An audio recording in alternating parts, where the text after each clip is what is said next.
What up? Episode 9, DISHIN podcast. We got into a lot in this episode. A new color bubble of the week. We got into a lot of stories and topics that we have talked about, maybe not in the episode, but projects that we've done throughout our existence of both brands. So we got into the weeds on those a little bit. Talked about Bill Walton and his passing, what he meant to the NBA. We talked about Eastern Conference and Western Conference playoffs, and we talked about election build-outs, and yeah.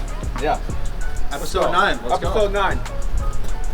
Alrighty, welcome back to the DISHIN podcast, episode 9. Niner. Jack Eichel, Niner. Hot start. Episode 9. This is feeling pretty good. We've been pretty consistent with this so far. It's been going well. The clips are starting to get some traction. I know we were talking when we first got to the shop today. The colored bubbles clip that Tony put out got some steam. Oh, yeah. A lot of comments. You either love it or you hate it. Most people hate it. Yeah, but it was the same thing with the SkateSkins brand, and now look what people are saying about that in the comments. No, for sure. It's new. Anything that's ever a new idea like that, it's going to get mixed reactions at first. Wait till you see them on ice, though. I think these are going to be insane. Yeah, dude. I'm excited. Speaking of things on ice, something new launched with the SkateSkins brand. Do we want to talk a little bit about that before we kind of get into things? This is something that has been being worked on for probably what feels like 3 years now, maybe 2-3 years. Yeah. Want to touch on that a little bit? Yeah, for sure. So we launched the SkateSkins Customizer. It's a customizer we've been working on, like you said, for probably 3 years. I think it's been an idea since we originally launched the SkateSkins brand. It's something that, I've always followed with Nike ID growing up. It's somewhere you can just go on and design your own shoes. So why not be able to design your own skates from start to finish? The SkateSkinsCustomizer.com is live. You can go on there, design your skins from start to finish. And yeah, Tony put together a really sick video for it. He did like a whole walkthrough of it on mobile. We launched it. It got really great reviews. We've had a few orders on the customizer already, which has been huge. No major problems with getting everything produced. So it's streamlines it for us, makes it a lot easier for the customer to be able to do everything from start to finish too. So it's been awesome. Sure. I think my favorite part about it too is like customers can go on there and literally make their own design from scratch, right? Like they don't have to wait anymore for you or somebody on the design team to go in and make a proof, right, and have it get approved. It could, they could design it right there, get it ordered, and it's going right to production. It'll be at your doorstep in 7 to 10 days. So super exciting stuff for the SkateSkins brand. I'm super stoked for it. I think that's really going to change the game in the capacity of just like creativity and, what people can bring to their hockey equipment, such as skates. And speaking of that, we got a ton to get into today, but I guess to kind of even get into, fashion and hockey and things like that and creativity, I wanted to ask you, what do you think fashion looks like in hockey in 5 to 10 years from now? We're seeing a lot of different things, obviously with fits, things like that. We talk a lot about that, but I guess just like creativity in hockey in general, we're seeing like Nasher, for example, has like the all glass boards at New Wave or Heat Wave Arena now. What do you think that, it's going to look like 5 to 10 years from now? Yeah, I think this is a funny question, funny topic, because it's been something that I think we've talked about like internally over the past week or two, just like all the new stuff you've been saying. Like maybe you've seen like when that goal across the line the other night in the game and like the lights lit up on the puck. Mm-hmm. I think it's stuff like that we've seen lately. And yeah, with Nasher, for anybody that doesn't know, Nasher just launched Heat Wave Arena. It's in Columbus. It's a really sick roller rink. And yeah, the glass, there's no dasher boards. It's just glass from head to toe. So that got me thinking, like, what could that look like within hockey?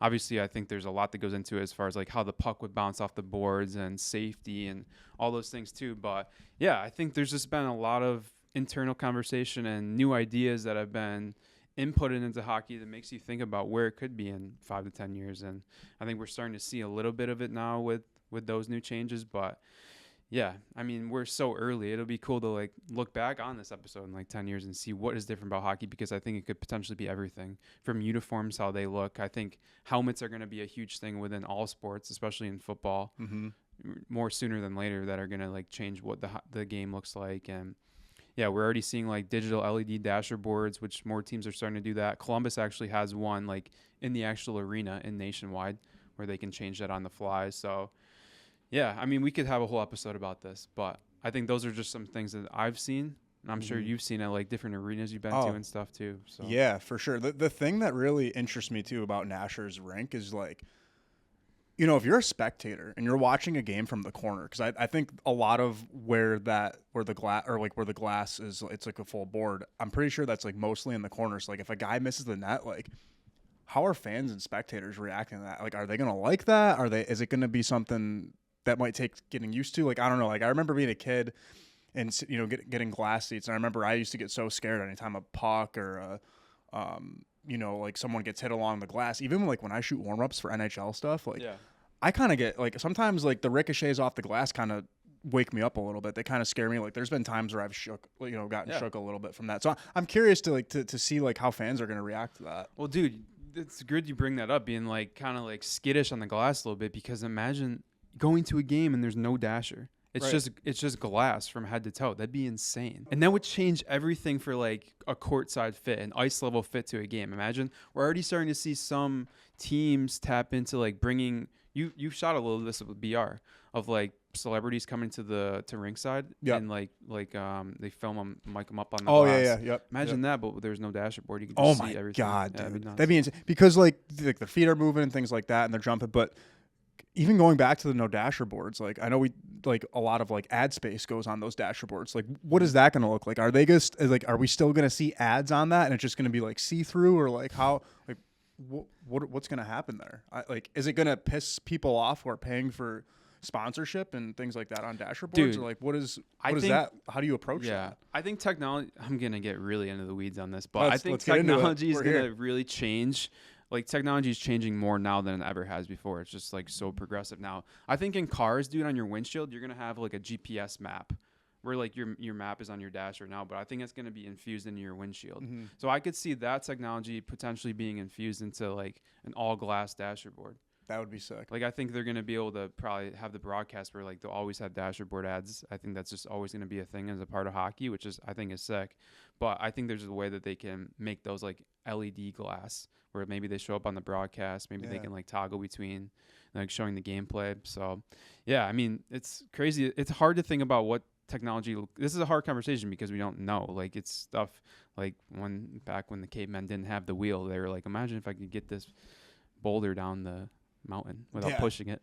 No, it's interesting. Again, like I found it so fascinating that they're doing that, and like roller hockey, I feel like is such a good spot to really introduce that to as well. Yeah. Because you see a lot of things out of the ordinary with roller hockey compared to ice hockey. Ice hockey takes a little bit longer to pick up on trends, things like that. So, yeah, exciting times for hockey. I think you did a good job just really explaining how how we're going to see things in the next 5 to 10 years. So, is there anything else that you can kind of see, kind of touching on that subject too within 5 to 10 years?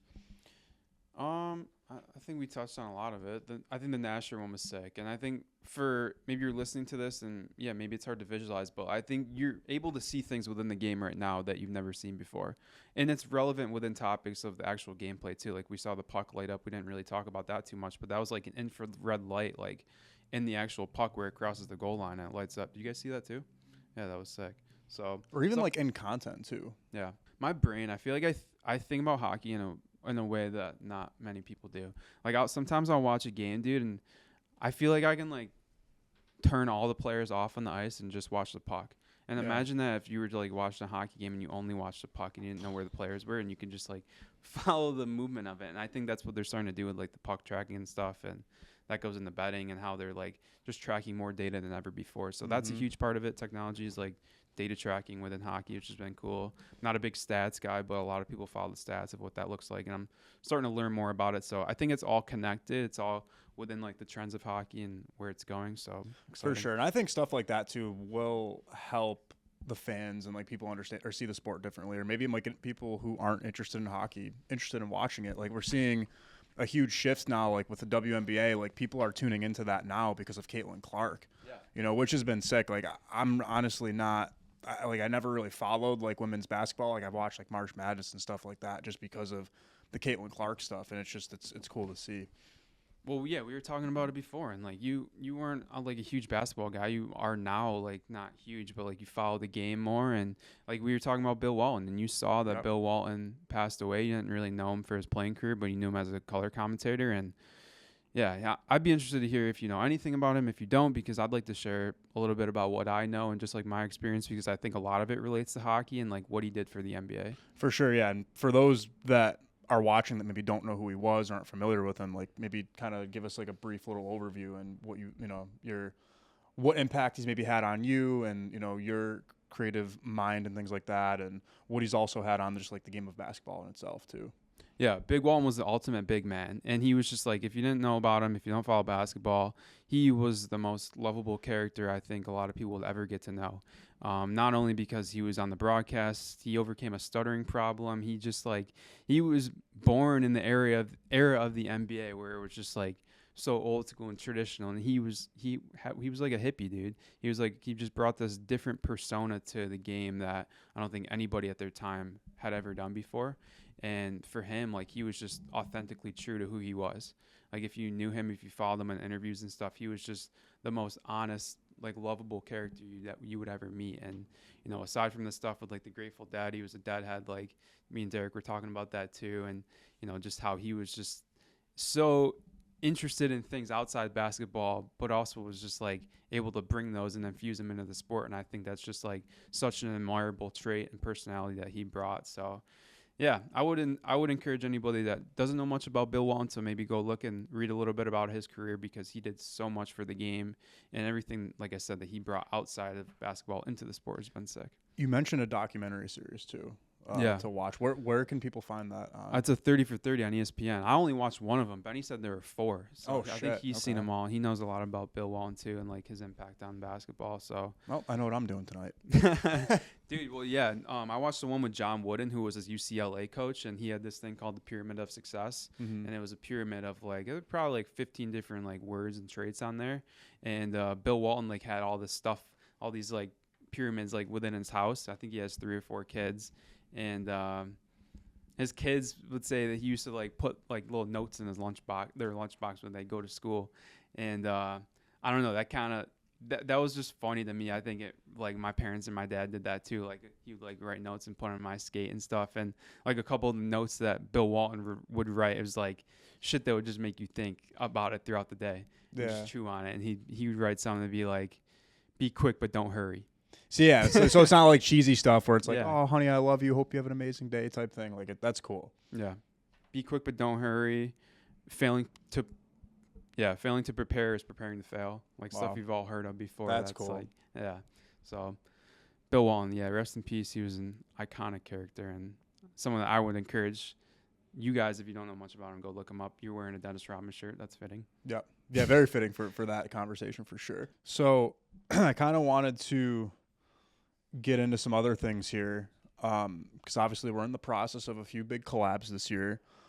I feel like for a lot of people that tune into these, and maybe you guys can correct me in the comments if I'm wrong, but I feel like a lot of people will come to this podcast and yeah, like we're a hockey brand, but also too like we try and talk a little bit about business and just like how we've operated as a brand over the years. So I kind of want to just get into a bit of a conversation of like how we build collections. So like, where does the idea start and how do we execute that?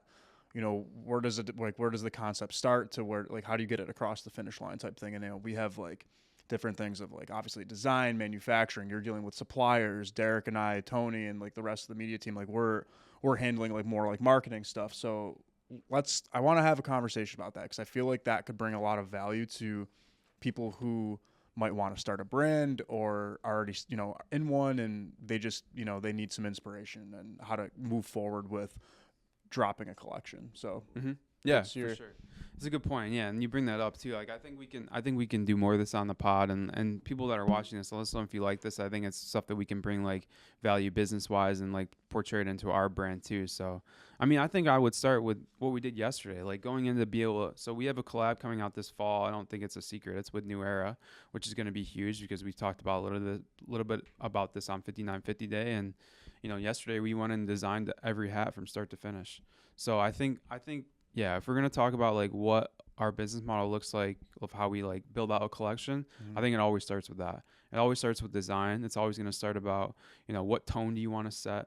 What mood do you want to portray? And like what, I think, meaning do you want to get across in the collection? So we always start there. And I think that's one thing that for us that we like to do the most of.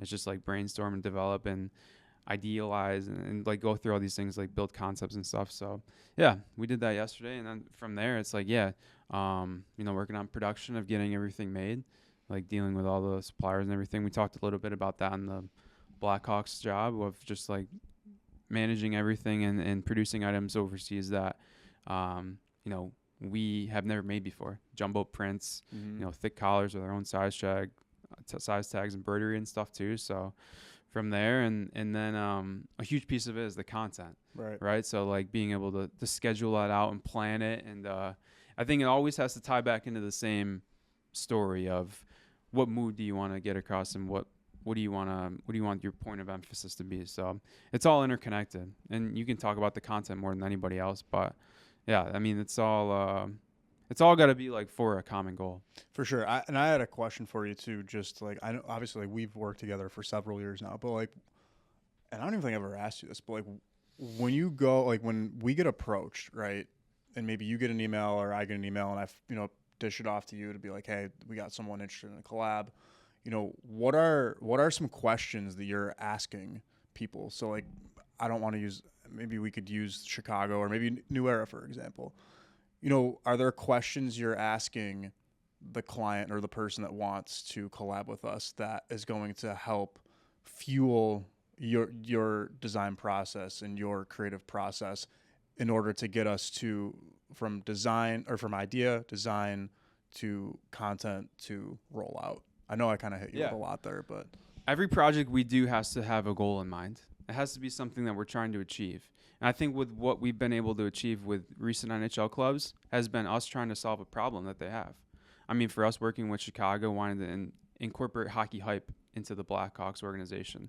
For us and other teams we have coming up, that is always the first question that we ask. Mm-hmm. And the first point of emphasis that we talk about in the conversation is, what are the goals here and what are we trying to achieve for the project? And I think from there, it really sparks inspiration and ideas of what we want the collection to look like, how we want to film the content, and ultimately how we want to promote it to our fans, followers, future customers that we're going to have for the brand too. So it always starts there. It always starts with a goal. And a lot of times those conversations are fun because they're loose and you have an open piece of paper and an open notebook where you can just take notes and talk about different things. And, from us, working with different clubs, those are always, I think, refreshing conversations. And you get to, maybe ask some hard questions, maybe some easy questions, and kind of learn about people and what the goal is that they want to bring. For sure. I think it's fun to learn about their goals and like what they're trying to achieve, because I think that's where we bring the value, right? Mm-hmm. Like between the design, what the product's going to look like, as well as the content too, and that storytelling. Like I know that one thing that we always try and emphasize the most to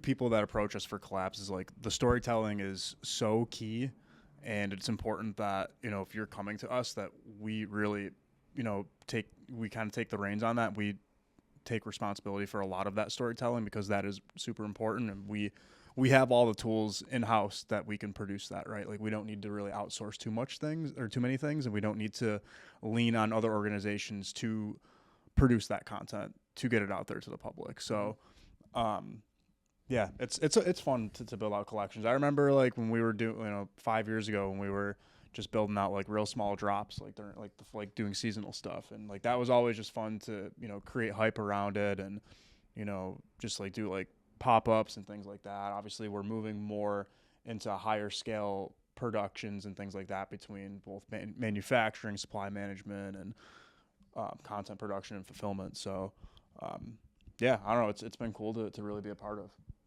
Yeah, like thinking back on those drops is the segue. Like what do you like? I think I have an answer to this, but what do you think? Like, what was our goal when we were doing that? I think we should.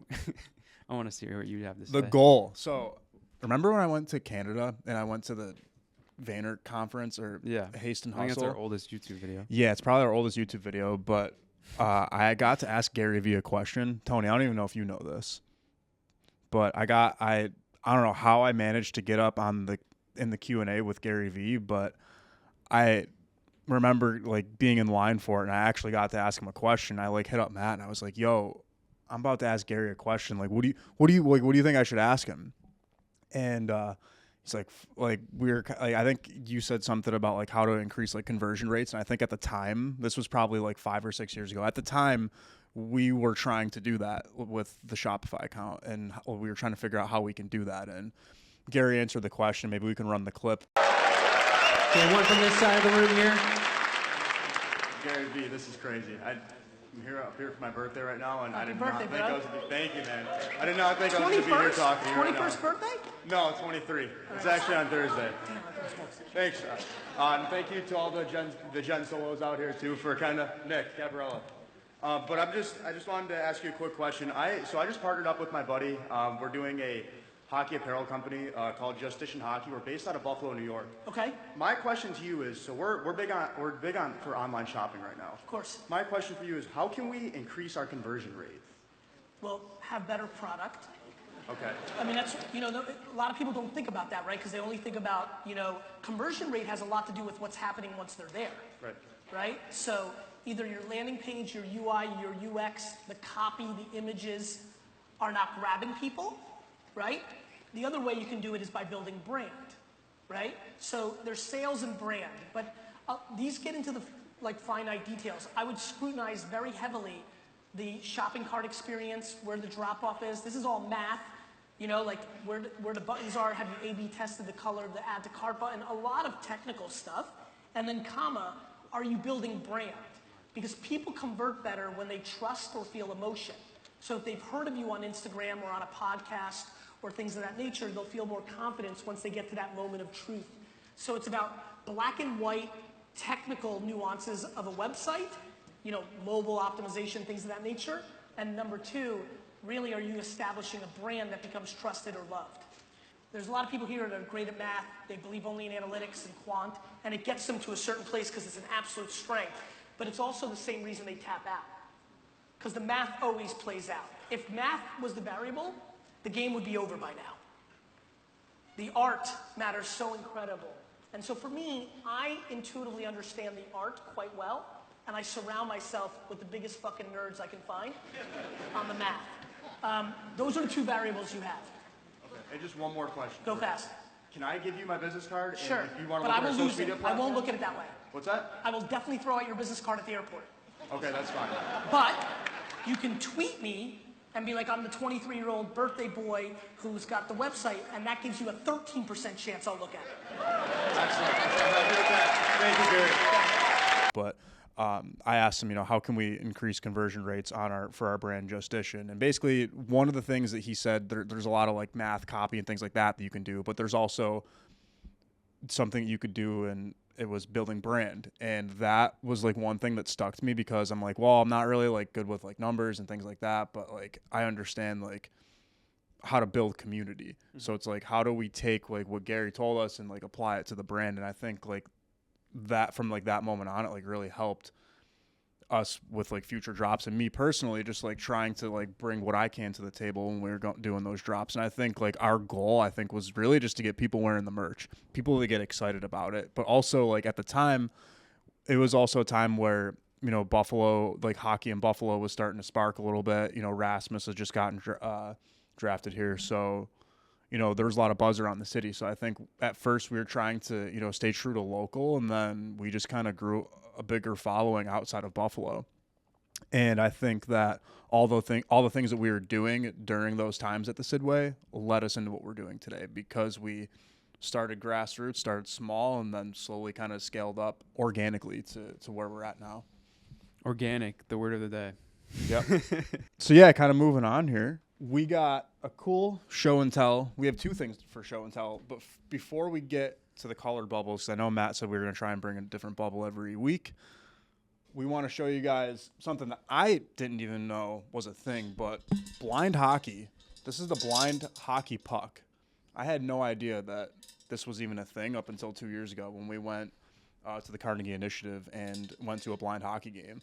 But pretty cool. Obviously, it's pretty noisy, so I apologize for the audio here. But this is what a blind hockey puck looks like, and it's pretty cool. It's got like, Derek, it's got like bearings in it.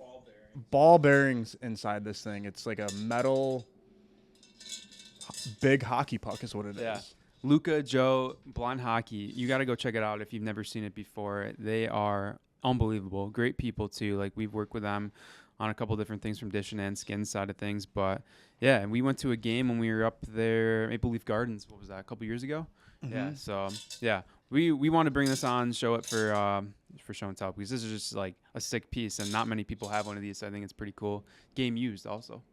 Mm-hmm. Yeah, so. And as you see, there's a lot of dents in there and stuff like that. But I think the cool thing, like seeing them use that puck, is like the players depend on the sound of that to like move it around, like obviously like move the puck around the ice. And I think that's so cool because I think a lot of like when people think of like someone that might be blind, I think that they just see like completely black, and like that's not always true. Mm-hmm. Like I think like Joe was telling me, like they see like certain shadows, like, and they use their senses differently. So like they can still get around. It's not like they're fully like they can't see or get around or anything like that. Like, so I thought it was really cool that they can go on the ice. They could utilize their different senses and things like that to play this sport. And I think it just goes to show that, you know, really anybody can play this sport, whether it's, you know, I think sled hockey is also something that's super interesting. But this, man, I didn't know this was a thing.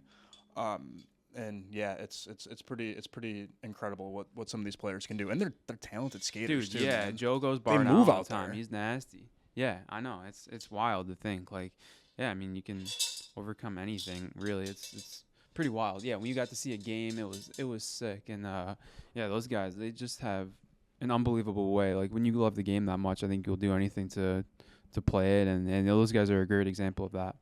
For sure. So. Yeah. Let's see the bubble. Oh man, yo, we're back again. All that we love our haters. Color bubbles, week 3. This time we got the ice blue. Should we just name these all after Gatorades? Yeah, I mean, yeah. We got the ice blue bubble. This one is so sick. Yeah, check it out. Yeah. Put it on. Give us a little. Yeah. Talk about it. Color bubbles. Yeah, week 3.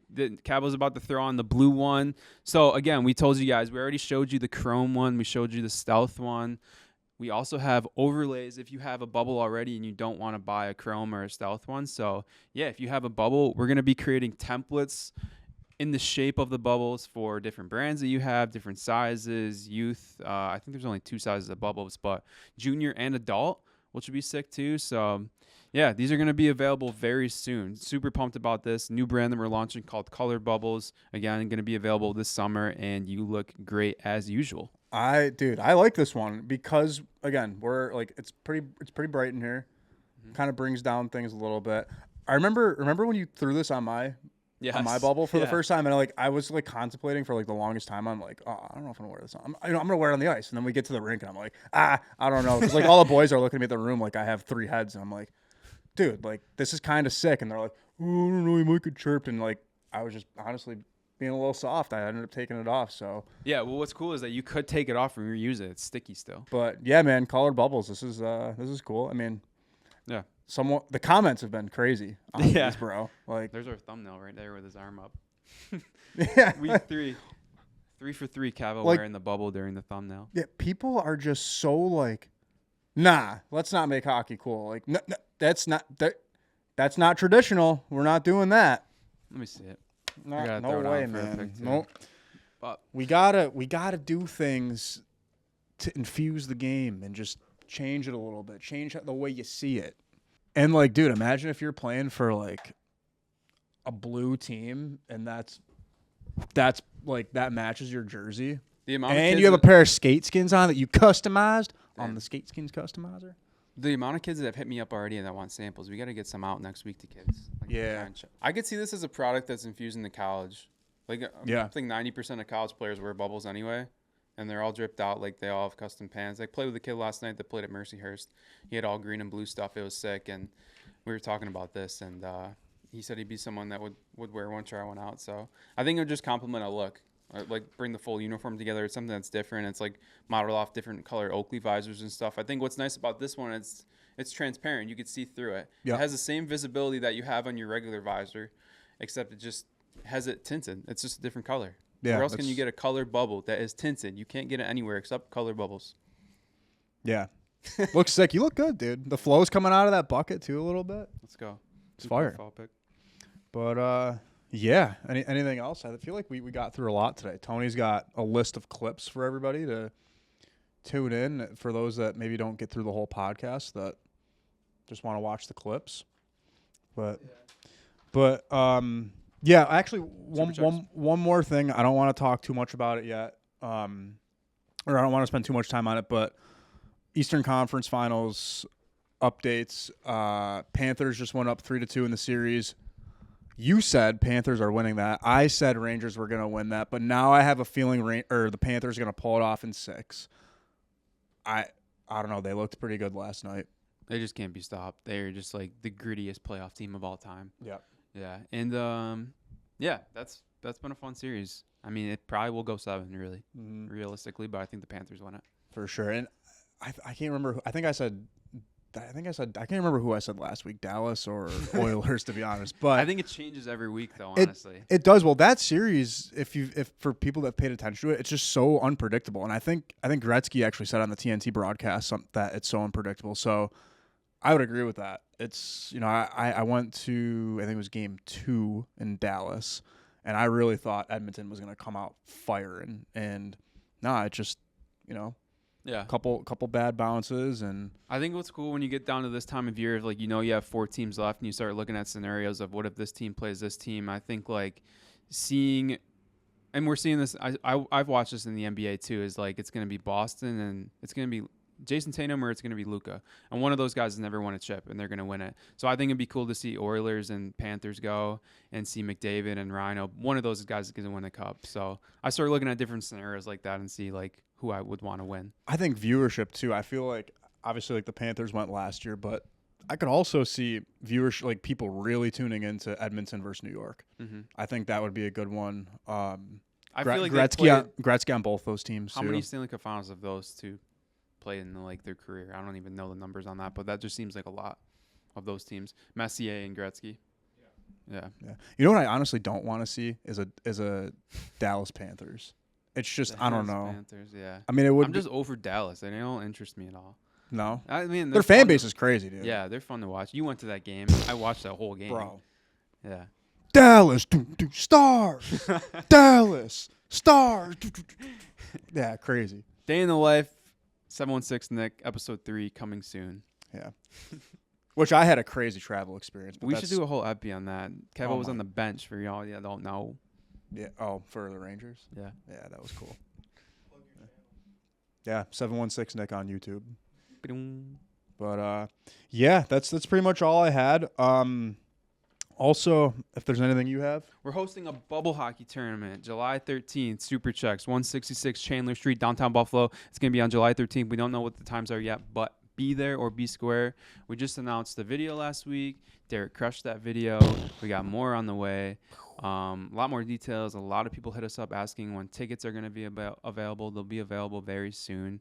Probably going to announce that in the next few days, I'd say.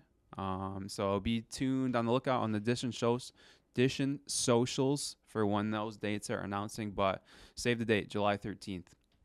Yeah, and also one more time, for those of you hockey players out there, SkateSkins Customizer is now live. You guys can now go customize your skate skins on the website. And Matt, want to give them a reminder one more time where they can do that. Yeah, SkateSkinsCustomizer.com. This customizer is live. We're hyped about it. Go on there. Completely design your own skates from start to finish, patterns, colors. It's mobile friendly. You can even show the preview of what it looks like on your skates, add all your data from size, model skates that you have, and it is a one-page checkout on Shopify. Makes it super easy for you to do. And yeah, go check it out, SkateSkinsCustomizer.com. DISHIN Podcast, episode 9. Banger. See you on the next one.